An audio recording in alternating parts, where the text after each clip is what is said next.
So we go on, and a question arose: how close is the canon?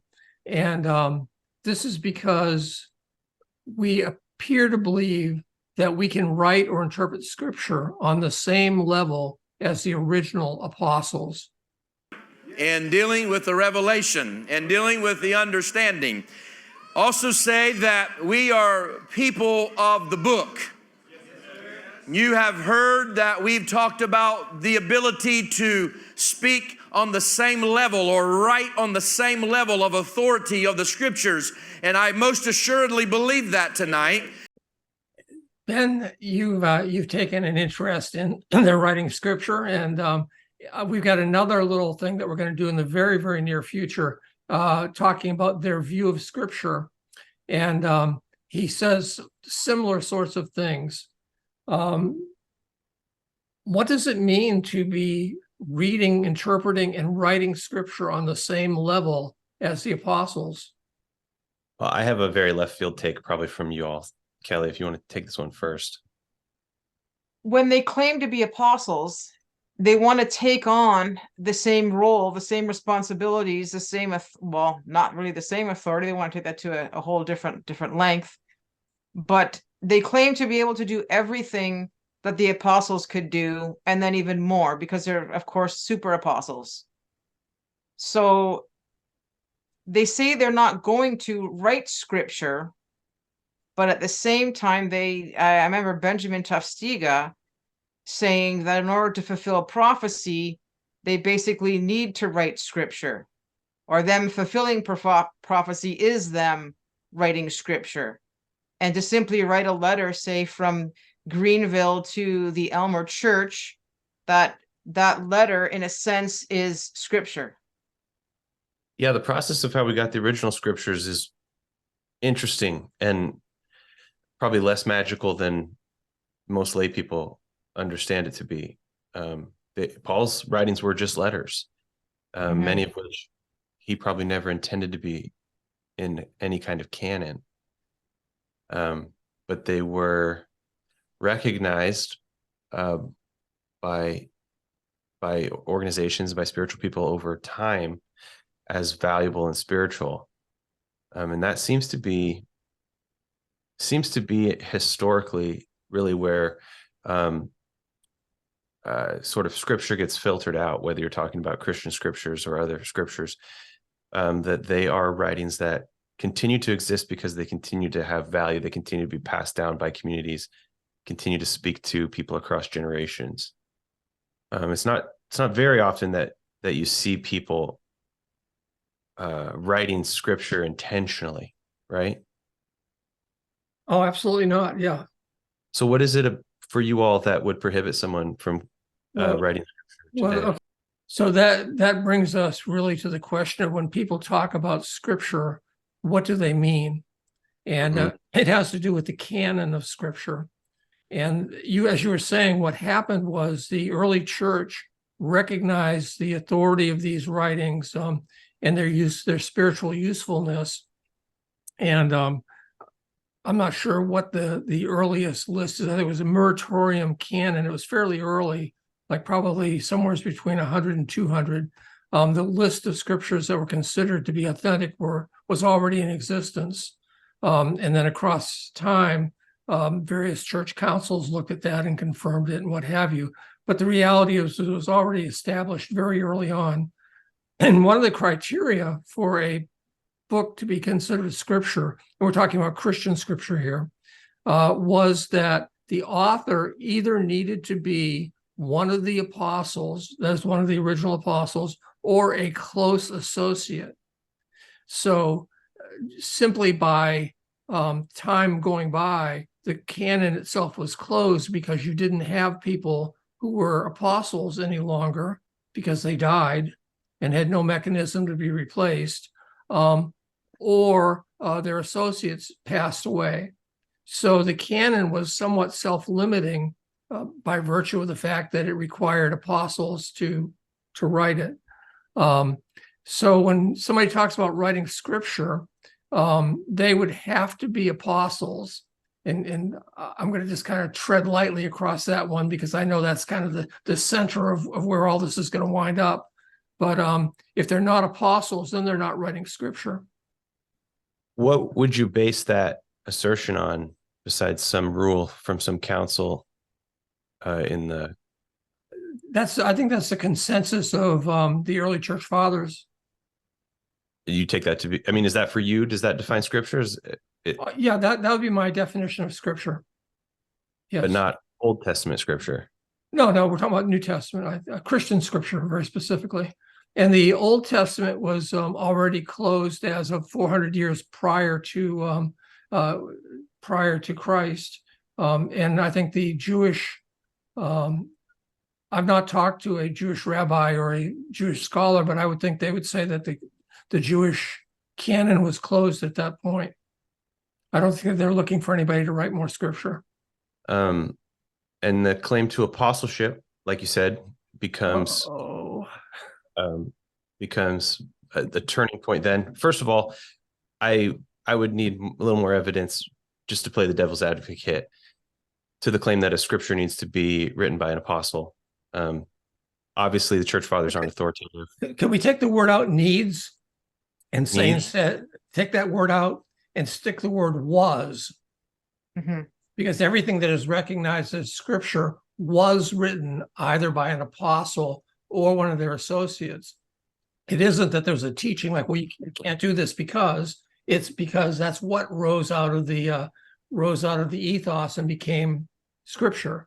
And therefore, after that point, people went, okay, well, what is it that makes this scripture? And one of the answers was it was written by the apostles and their associates.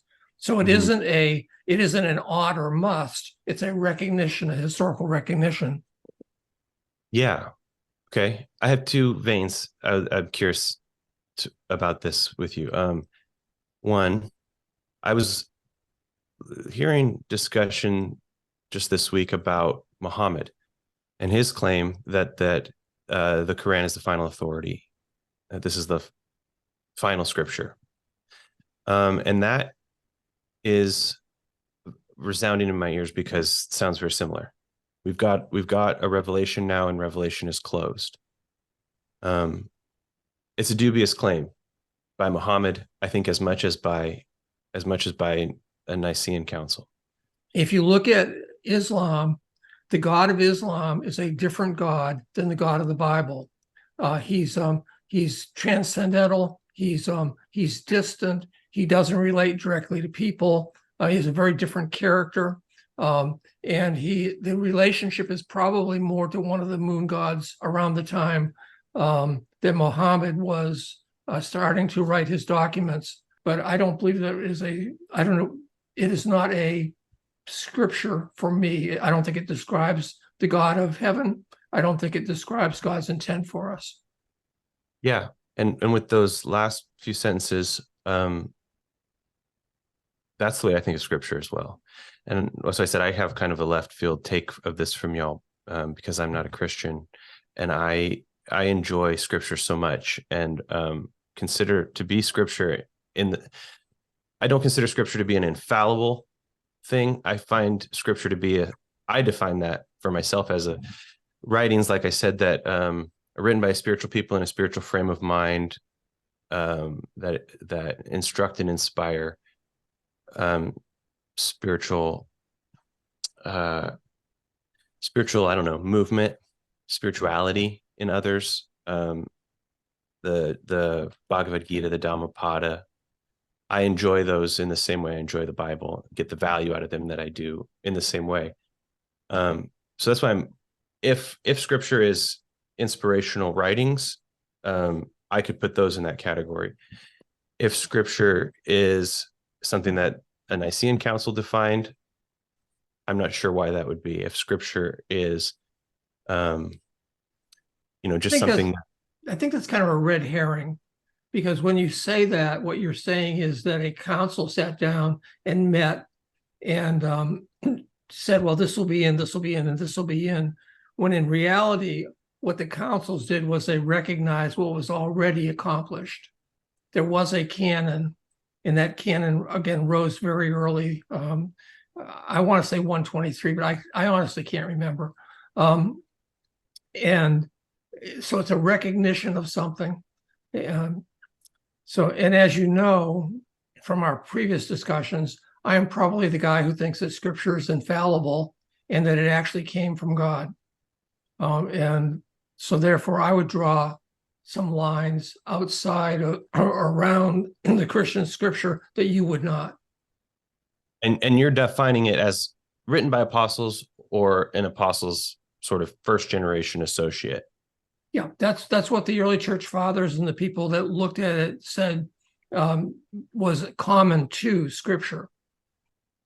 Can I ask a series of questions about apostleship? Sure.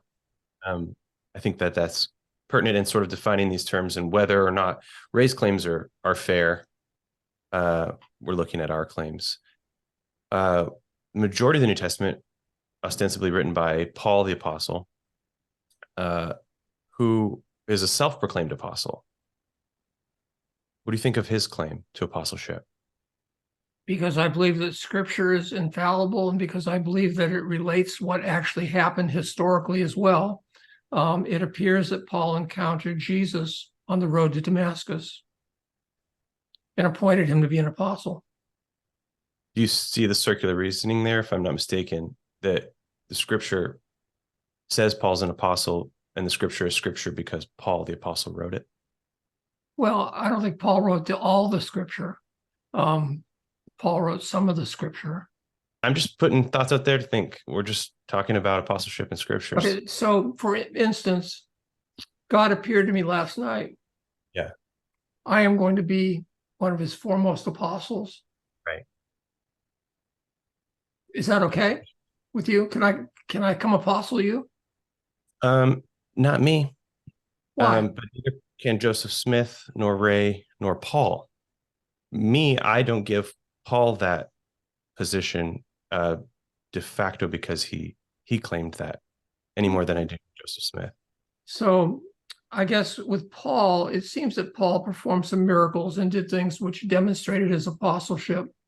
And basically, miracles, as I understand it, are God's vindication of a message given by his people, whether it be in the Old Testament or in the New Testament. And I think that there was enough going on with Paul for me to consider him to have exhibited proofs that he was an apostle. His claim to apostleship, I guess, so you're saying he's backed by the miracles that he did. So even though he's a self-proclaimed apostle, it's the miracles that put the proof to it. Yes. Okay. And the fact that he also encountered the other apostles and they confirmed that what he was doing was God's will and seemed to accept him as an apostle. So you have scripture, if you will, you have the confirmation of other apostles, and you have the miraculous actions. I think all of that becomes especially interesting because here we're witnessing in real time a person proclaiming themselves an apostle, proclaiming that they have authority, and it causes us to question, where do those claims come from? Because we can sort of, out of our own traditions, tend to favor the ancient apostles, maybe give them some slack that we don't give modern apostles, which is, again, something Steve and Ray harp on. And that's what makes it such an interesting thing to watch and talk about. So the question then becomes, if Ray is not an apostle, can he write scripture? Yeah, Well, to me, Ray himself says, well, when he was asked, could he write scripture? He said, most scripture was written by apostles. right. That's what he told me at the meeting. So therefore, I'm an apostle. I can write scripture. He Okay, didn't say that so- part, but So if the argument is that Ray is an apostle, then I guess if he was an apostle, you would assume that he could write scripture. However, why would you assume that he's an apostle, going back to our original question? Because he's done none of the things. Paul, for instance, at least performed miracles. He met with the original apostles and they confirmed his apostleship. they said, well, some of his stuff's hard to believe, but nonetheless, it's scripture. So it doesn't appear that Ray is either willing to or able to provide any kind of evidence that he is an apostle. And if my next door neighbor came over and told me he was an apostle and wanted me to do something, it would take more than coming over and telling me that he was an apostle for me to respond to it. So basically what we have is somebody who's making outlandish statements with force and anticipating that people will be intimidated into accepting those claims because they're polite. Disappointment is a bitter pill to swallow, paying back the hope I borrowed from someone I never knew. And it's a forfeit, humans in the suits of heroes, undressed by whispered conspiracies, in quest for the truth.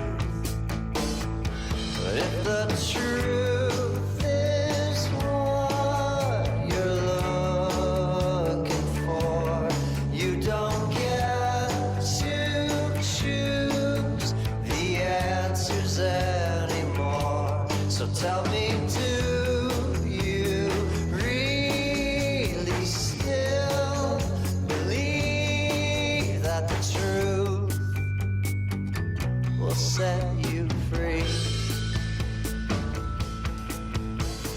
I do. I do.